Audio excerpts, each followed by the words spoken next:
Mumeze mute bana banjye? Ndabashohoje kandi mukomere. Ndagira ngo mbibutse neza uwo ni wa muvandimwe wanyu Eminiyo. Noneho rero ikibazo rero gihari kuri mushiki wanjye, yamuhwihwisa ngo gutandukana n'umugabo uwo bitabaho muri mwese ninde.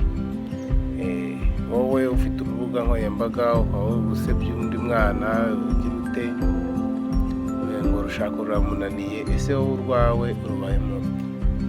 Mushiki wacu rero nawe ni umuntu mumuvugiro uko mubonye ngo mufate imyanzuro mutazwi cyangwa se itabafashwe n'inzego zibishinzwe, ibyo ntabwo bareba. Mwebwe murebe bareba, naho ubuzima bw'umuvandimwe wanjye ntabwo bareba. Buri umwe wese rero wiyumva ko ngo afite inkuru, ngo ari gutwika, ngo ari hagashya, ngo hajya gute, nibyo ntibikureba.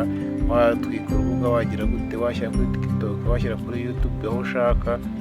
Icyo nzi cyo ibi kubaho umuvandimwe nawe bizakubaho, cyangwa se byamaze no kukubaho no kutabonye aho bivugirwa. Ariko undi mwana rero Vestine nawe ni umuvandimwe, yimereye neza, ibyo arimo nawe abizana, amaze kuba mukuru azabasha kubyikemurira.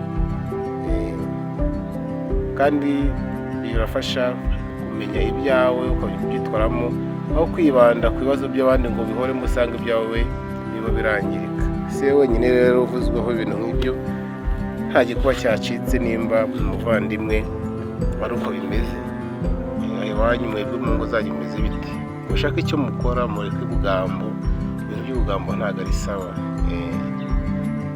Mukore, mukora ku mufuka, mukore. Nawe mweba umusitari yaramaze, niba Adeperi yaramwirukanye yaramaze, wowe se ko bazakwirukana wenda no mu gihugu cyangwa ahandi?